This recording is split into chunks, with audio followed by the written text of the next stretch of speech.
Hello बच्चों, आप सभी का पुनः हमारे चैनल आइडियल देव क्लासेस में स्वागत है। बच्चों, आज हम आपके लिए एडगेट अभ्यास पुस्तिका विषय गणित लेके आए जो कक्षा 7वीं के लिए। और इस एडगेट अभ्यास पुस्तिका को मध्य प्रदेश राज्य शिक्षा केंद्र भोपाल द्वारा वर्ष 2023-24 के लिए बनाया गया है। और आज हम इस वीडियो के माध्यम से आपको अध्याय 4 सरल समीकरण से संबंधित जो प्रश्न दिए उनको हल करके बताएंगे। आसान तरीके से आपको बताएंगे कि कैसे हल करना है। चलिए इसका देखते हैं। अध्याय 4 सरल समीकरण। क्या दिया इसमें? बच्चों, हम आज एक खेल खेलते हैं। मोहन, तुम कोई संख्या सोचो। अब उस संख्या में 3 से गुणा करके गुणनफल में 7 जोड़ो। अब तुम्हारा परिणाम क्या आया? मोहन, मेरा परिणाम 25 आया, 25 है।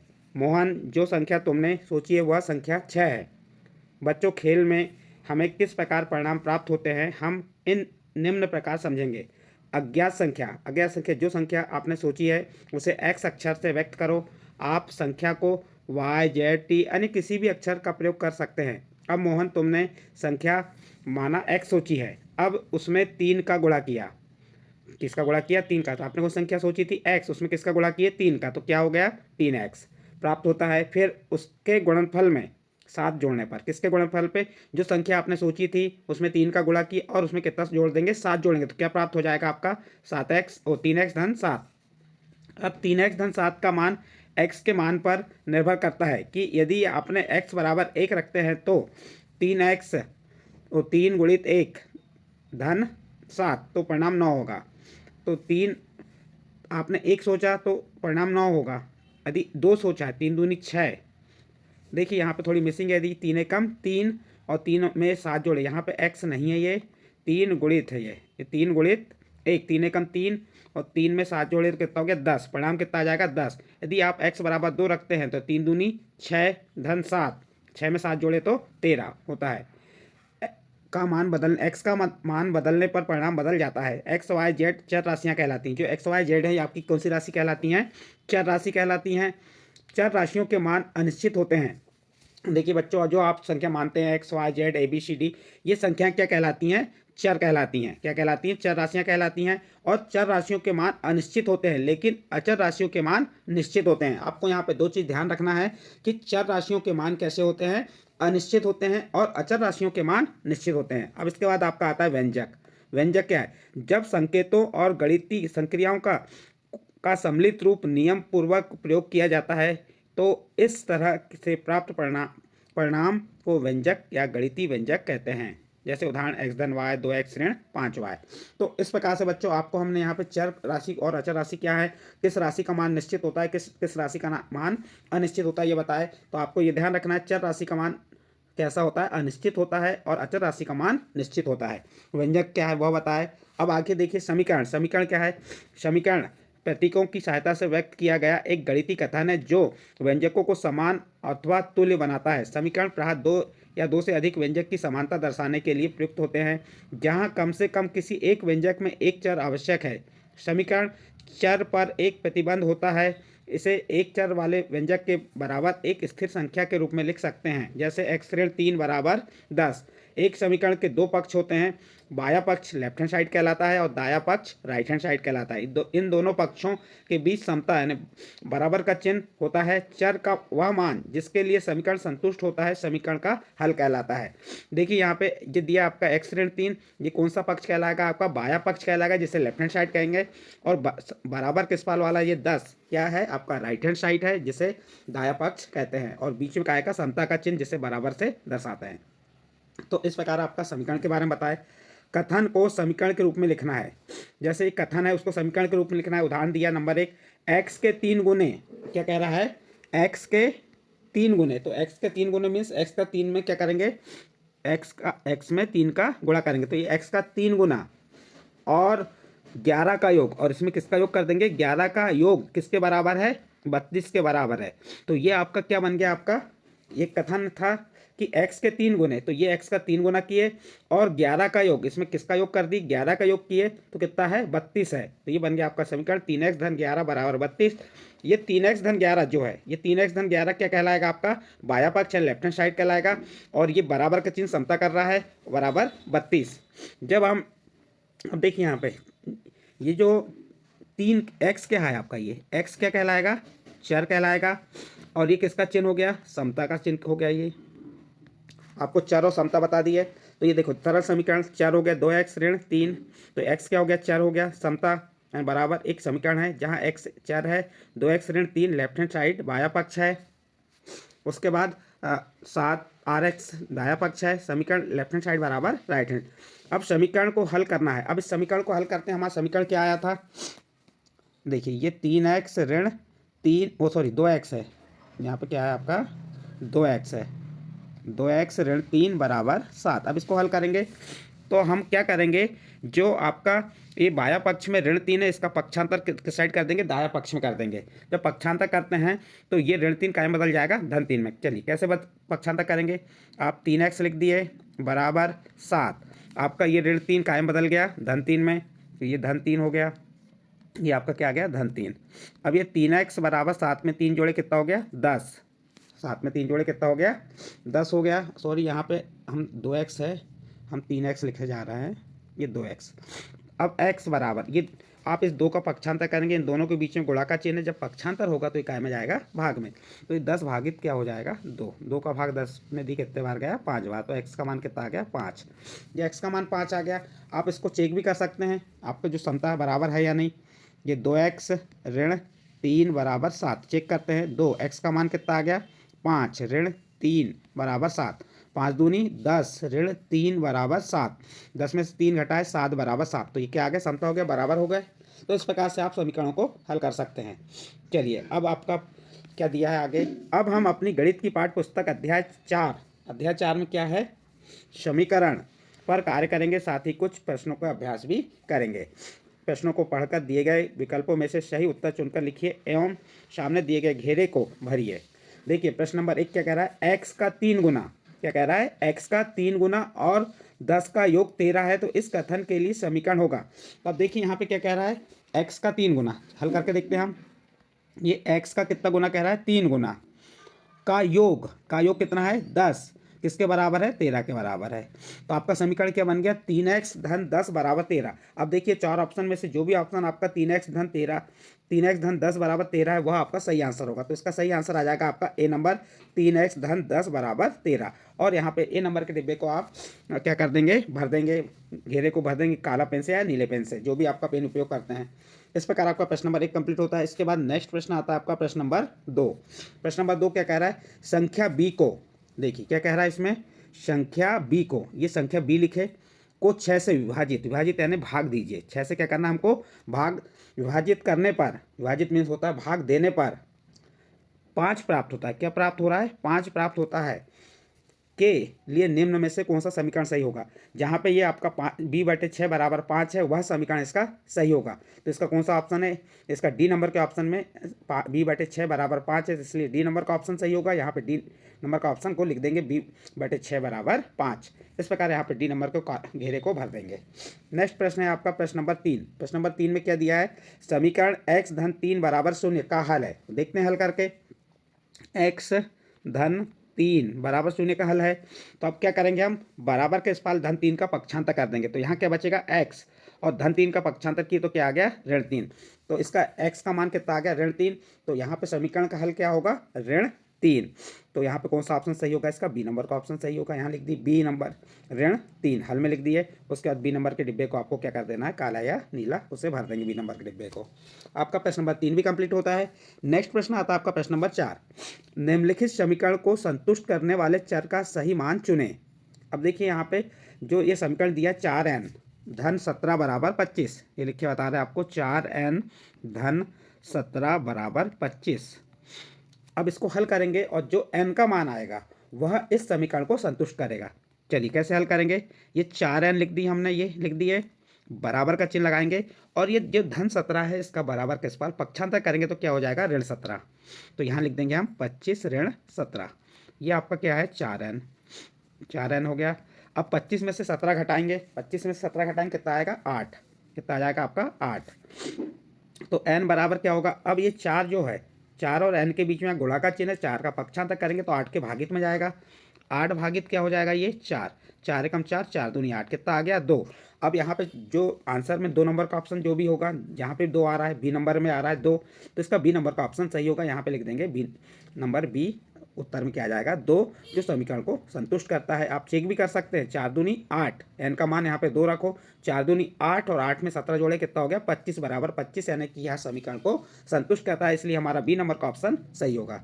नेक्स्ट प्रश्न देखते हैं, प्रश्न नंबर 5। प्रश्न नंबर 5 में दिया है समीकरण 5x बराबर 10 का हल है। तो अब इसको हल करके देखते हैं। हमारा क्या दिया है यहाँ पे 5x बराबर 10, तो x बराबर क्या हो जाएगा 10 भागित 5, क्योंकि 5 और x के बीच में गुणा का चिन्ह है। जब गुणा की संख्या पक्षांतर होकर जाती है तो काय में जाती है भाग में, और 5 का भाग 10 में दी तो कितने बार जाएगा 2 बार, तो इसका सही आंसर आ जाएगा 2। तो इसका भी बी नंबर का ऑप्शन सही होगा। बी नंबर का ऑप्शन में 2 दिया, इसलिए हमारा आंसर बी नंबर का ऑप्शन होगा। प्रश्न नंबर 5 कंप्लीट होता है। इस प्रश्न के बाद नेक्स्ट प्रश्न आता है आपका प्रश्न नंबर 6।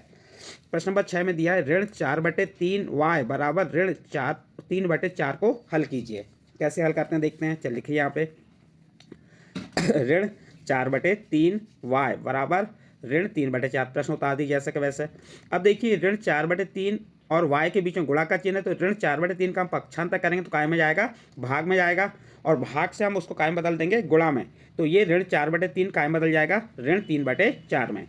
अब देखिए ऋण का ऋण में गुणा किए धन, और 3 का 3 में गुणा की 3 का 9, 4 चौके 16, तो y का मान कितना आ गया 9/16। आपका प्रश्न नंबर 6 यहाँ पे कंप्लीट होता है। नेक्स्ट प्रश्न आता है प्रश्न नंबर 7। प्रश्न नंबर 7 में क्या कह रहा है, एक संख्या x की चौथाई में से 4 घटाने पर 4 प्राप्त होता है, तो इसके लिए समीकरण बनाइए। तो देखो सबसे पहले आप x लिख दीजिए, x का चौथाई क्या हो गया 1/4 हो गया, और इसमें से कितना घटाने को कह रहा है 4, तो ये इसमें से 4 घटाए और प्राप्त क्या हो रहा है 4, तो ये आपका लिख दीजिए 1/4 गुणित x ऋण 4 बराबर 4, x का 1 में गुणा की तो x/4 ऋण 4 बराबर 4, यह आपका जो संख्या दी थी उसके लिए क्या बन जाएगा समीकरण बन जाएगा। इस प्रकार प्रश्न नंबर 7 कंप्लीट। इसके बाद नेक्स्ट प्रश्न आता है आपका प्रश्न नंबर 8। वह संख्या ज्ञात कीजिए जिसके 8 गुने में 4 जोड़ने पर 60 प्राप्त होता है। क्या ज्ञात करने का है वह संख्या, और वह संख्या क्या होती है आपकी x y z ABCD कुछ भी मान सकते हैं। तो आप मान लीजिए माना वह संख्या x है, मान लिया हमने। अब प्रश्नानुसार प्रश्न में क्या कह रहा है, वह संख्या ज्ञात की जिसके 8 गुने, किसके 8 गुने संख्या हमारी क्या है x का 8 गुने में कितना कह रहा है 4 जोड़ने पर, तो इसमें धन 4 कर दिए तो कितना प्राप्त होता है 60 बराबर 60, ये बन गया आपका समीकरण। अब इसे हल कर लेते हैं हम, तो वह संख्या मालूम हो जाएगी हमें। अब क्या करेंगे, ये धन 4 का पक्षांतर करेंगे तो क्या हो जाएगा ऋण 4 हो जाएगा, बराबर पाल गया तो यहाँ पे क्या बचेगा 8x बराबर 60, धन 4 का पक्षांतर की तो ऋण 4, 8x बराबर 60 में से आप 4 घटाएंगे कितना आएगा 56। अब क्या बन गया 8x बराबर 56। अब क्या करेंगे इस 8 का पक्षांतर करेंगे, गुणा में है तो काय में चल जाएगा भाग में, किसके भाग में आ जाएगा 56 के, तो यहाँ क्या बचेगा x बराबर 56 भागित 8, 8 का भाग 56 में दी कितने बार जाएगा 8 सतु 56, तो 7 बार गया, तो x का मान क्या आ गया 7, अतः वह संख्या क्या आ जाएगी आपकी 7। आप इसको हल करके चेक करके देख सकते हैं कि हमारा आंसर सही है गलत। 8 जो x का मान 7 आया है इसमें x में रख दीजिए, और 7 का 8 में गुणा किया 8 सतु 56, 56 में 4 जोड़े 60, 60 बराबर 60, यानी हमारा जो वह संख्या प्राप्त हुई वह सही है। इस प्रकार आपका प्रश्न नंबर 8 कंप्लीट। नेक्स्ट प्रश्न आता है आपका प्रश्न नंबर 9। वह संख्या जब आप एक संख्या को 6 से गुणा करते हैं, प्रश्न क्या कह रहा है, जब आप एक संख्या को 6 से गुणा करते हैं और गुणनफल में से 5 घटाते हैं तो आपको 7 प्राप्त होता है, क्या आप बता सकते हैं कि वह संख्या क्या है। तो आपको जो संख्या ज्ञात करने को कहा है उसे मान लीजिए, माना वह संख्या x है। अब प्रश्नानुसार प्रश्न में क्या कहा है, संख्या को 6 से गुणा कर दीजिए, संख्या हमारी क्या है x है, इसमें किसका गुणा कर दी 6 का, तो क्या होगी 6x। गुणनफल में से, गुणनफल क्या है 6x है, में से 5 घटा दीजिए, इसमें से 5 घटा दिए तो आपको क्या प्राप्त हो रहा है 7, तो क्या प्राप्त बराबर 7, तो आपका समीकरण क्या बन गया 6x ऋण 5 बराबर 7, ऋण 5 का पक्षांतर किए धन 5 हो गया, तो यहाँ क्या बचेगा 6x बराबर 7 धन 5। अब 6x जैसा का वैसा लिखे, 7 में 5 जोड़े 12, 6x बराबर 12 आ गया। अब इस 6 का पक्षांतर करेंगे तो यहाँ क्या आ जाएगा x बराबर 12 भागित 6, 6 का भाग 12 में दी कितना आ गया 2, x का मान क्या आ गया 2, अतः वह संख्या क्या है 2 है। आपका प्रश्न नंबर 9 कंप्लीट। इसके बाद प्रश्न नंबर 10 देखिए, 3m ऋण 14 बराबर 4 को हल कीजिए। सबसे पहले प्रश्न लिख दिया हमने, प्रश्न क्या है हमारा 3m ऋण 14 बराबर 4। अब क्या करेंगे हम ऋण 14 का पक्षांतर कर देंगे तो क्या हो जाएगा धन 14, तो क्या बचेगा यहाँ पे क्या लिखेंगे फिर 3m बराबर 4, ऋण 14 का पक्षांतर किए तो धन 14, 3m बराबर 4 में 14 जोड़े कितना हो गया 18, तो m बराबर क्या होगा, ये 3 गुणा में तो पक्षांतों के भाग में चले गया, तो m बराबर 18/3, और 3 का भाग 18 में दी कितने बार गया, 6 बार गया। इस प्रकार बच्चों आपका ये m का मान कितना आ गया, 6 आ गया, अतः लिख सकते हैं m का मान 6 है। तो इस प्रकार से आपका यहाँ पे प्रश्न नंबर 10 भी कंप्लीट होता है। इसके बाद नेक्स्ट प्रश्न आता है आपका प्रश्न नंबर 11। क्या कह रहा है, 5/2 x बराबर 10 को हल कीजिए। तो हमने प्रश्न लिख दी 5/2 x बराबर 10। ये 5/2 का पक्षांतर कर देंगे, तो यहाँ क्या बचेगा, x बराबर 10, और ये 5/2 का जब पक्षांतर होगा तो इधर गुणा में चल जाएगा, तो 2/5 हो जाएगा। तो इस प्रकार से 5 का भाग 10 में दी कितने बार गया, 2 बार गया, 2 का 2 में गुणा किए तो क्या आ गया, 4, x का मान 4 आ गया, था x का मान 4 होगा। नेक्स्ट प्रश्न आता है आपका प्रश्न नंबर 12।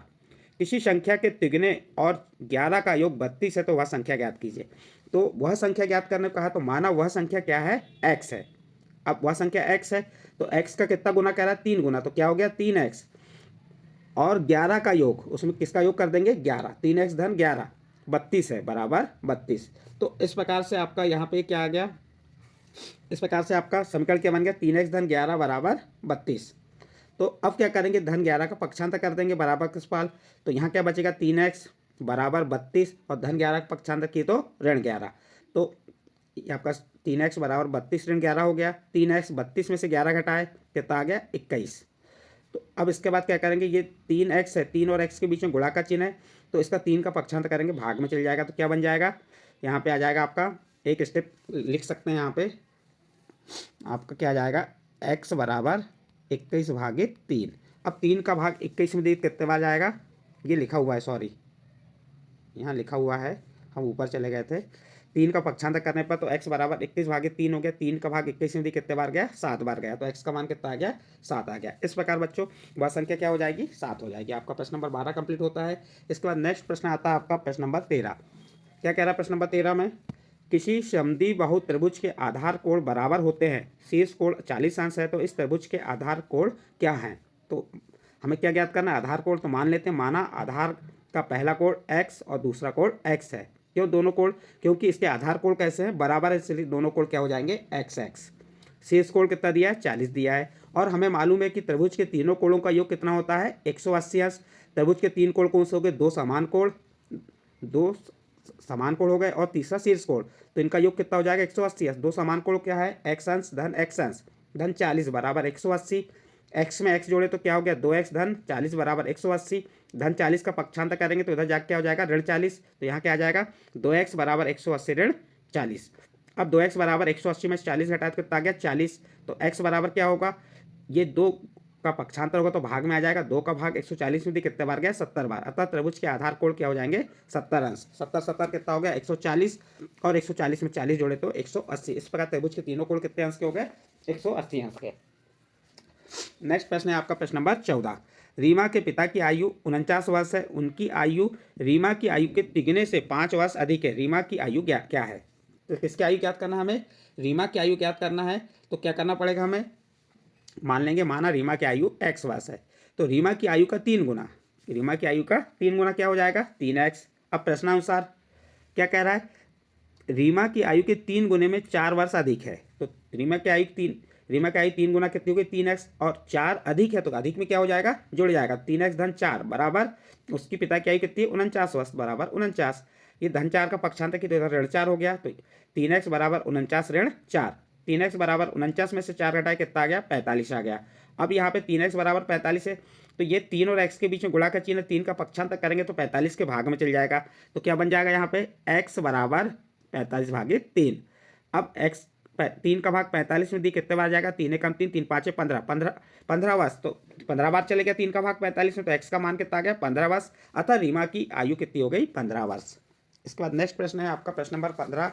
ये पहली है, पहली को हल कीजिए कह रहा है। मैं एक संख्या हूँ, मेरी पहचान बताओ, मुझे 7 बार लो और 50 जोड़ो, एक तिहरे शतक तक पहुँचने के लिए आपको अभी भी 40 चाहिए। तो जो संख्या है उसे मान लिए, माना संख्या क्या हो गई, x, और कितना गुना कह रहा है, 7 गुना कह रहा है, संख्या का 7 गुना 7x हो गया।